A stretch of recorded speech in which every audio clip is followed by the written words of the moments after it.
And this potential was fully exploited by the residents of Deir el-Medina. For the ancient Egyptians, we can compare this to a post-it note. They were able to use these just by stooping down and picking up a piece of stone off the ground. There you go, writing material. These shards, known by the Greek word ostraker, were used to document both official records and private notes. The fact that ostraker were used to send messages between friends provides experts with unique insights that were previously unknown in the archaeological record. We can see the real Egyptians essentially letting their hair down. Ostraker reveal how they spent their personal time. They like to drink, they obviously like to fornicate, and they love to gossip. From this ostraca, you can reconstruct the life 3,000 years ago, how they lived and everything about them from the inscribed limestone. The evidence at Deir el-Medina reveals that its residents had lives not unlike our own. It tells us for the first time this discovery, not about kings and queens as we know all the time, but tell us about the common people and the life of the common people. But they lived these lives amongst the tombs of the dead. The Egyptians were a very spiritual people. They believed that the dead continued to influence every aspect of life in Egypt, from beyond the grave. For the 6th of Egypt's 10 greatest discoveries, Dr. Hawass will reopen a tomb that has remained closed to the public for decades. He'll discover what the Egyptians believed was a 300-yard-long magical supercomputer.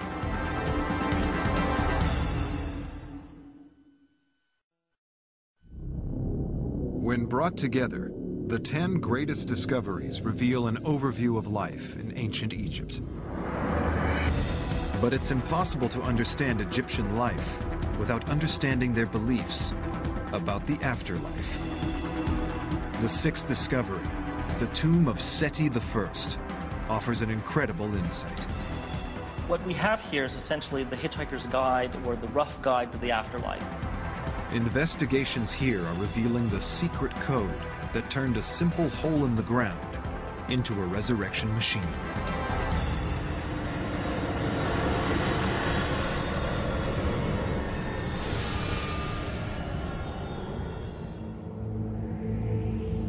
The Valley of the Kings contains 63 tombs. One of the largest is the tomb of Pharaoh Seti I. It provides a wealth of information about ancient Egyptian attitudes to the afterlife. Seti I's tomb is really one of the most extraordinary tombs that we have in the Kings Valley. Seti's is one of the tombs in the Valley of the Kings on the west bank of the Nile. Late in the summer of 1817, an Italian explorer called Giovanni Belzoni arrived at the site. Belzoni had been a circus strongman, but he devoted his second career to Egyptology. Through careful surveying of the geology of the valley, Belzoni discovered 8 tombs in just 2 weeks. And by week 3, he had more than doubled the number of tombs discovered. Nevertheless, it wasn't until the morning of October the 16th, 1817, that Belzoni made the find that would seal his reputation. When Belzoni found this tomb in 1817, it was a miracle. His eyes was shining. He found a small corridor, and he thought it's intact too. To protect the wall art from the moisture and visitors' breath, Seti's tomb is closed to the public. But in his unique position as the head of the Egyptian Antiquities Service, Dr. Hawass is the only person in the world with the power to order the tomb to be opened. I will take you now for one big reason, to show to the public that this is the most amazing tomb.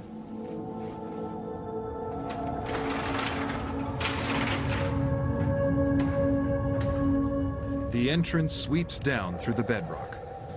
The tomb, it's deep cut in the rock, more than 300 feet. It contains some of the most spectacular artwork in all ancient Egypt. Every available surface is painted. The thing that just takes your breath away is not only the beauty of the forms, but also the absolute vivacious colors that they use. One of the beautiful scenes, it shows the relationship between Seti I and the goddess Maat. But what's amazing, in all the scenes, you can see she's holding him to show her support and her blessing for him to go to the afterlife. Archaeologists are analyzing the artwork to better understand what the Egyptians believed would happen to the pharaoh after death. This is one of the two tombs in the Valley of the Kings that tells us how this tomb will make the king as a god.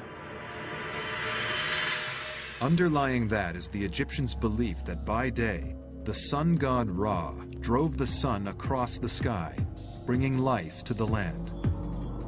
But by night, he traveled to the underworld to fight off the demons that threatened the land of Egypt.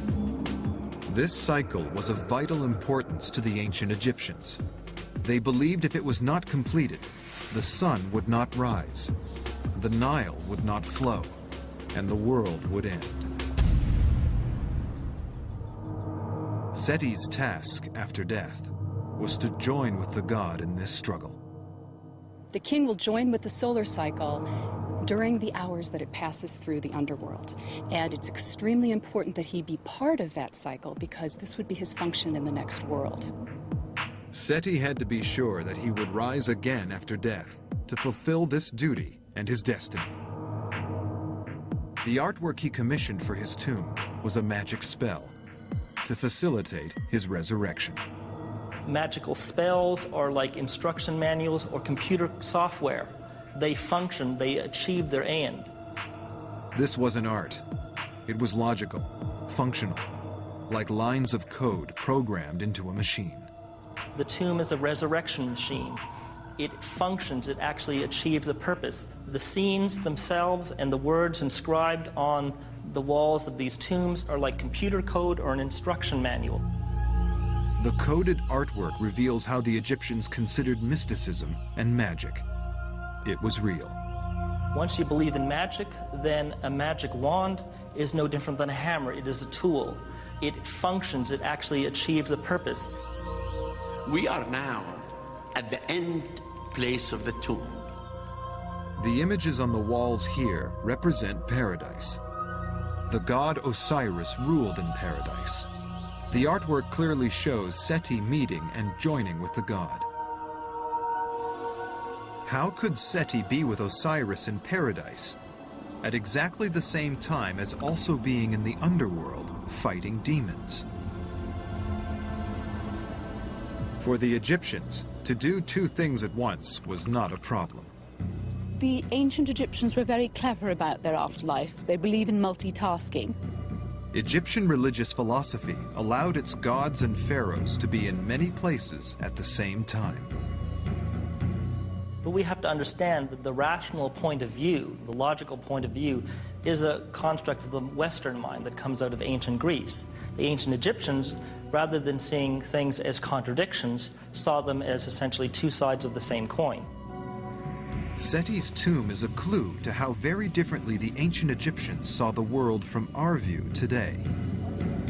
They had many beliefs that we might find alien, like pharaohs becoming gods, and souls being in two places at once, and that objects and images had real and practical magical powers. They venerated their gods in some of the largest temples in history. The seventh discovery reveals that ancient Egypt was built on an even larger scale than previously thought, and that its most impressive achievements may still lie buried beneath the ground.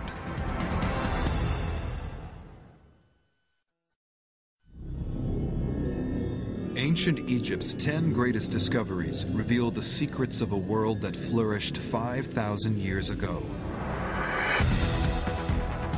But some estimates suggest that 70% of Egyptian remains still lie buried underground. Egypt is unique among any civilization in the world, that the whole country, there is buried temples and tombs under the ground. Monuments, like the lost temple of Akhmet.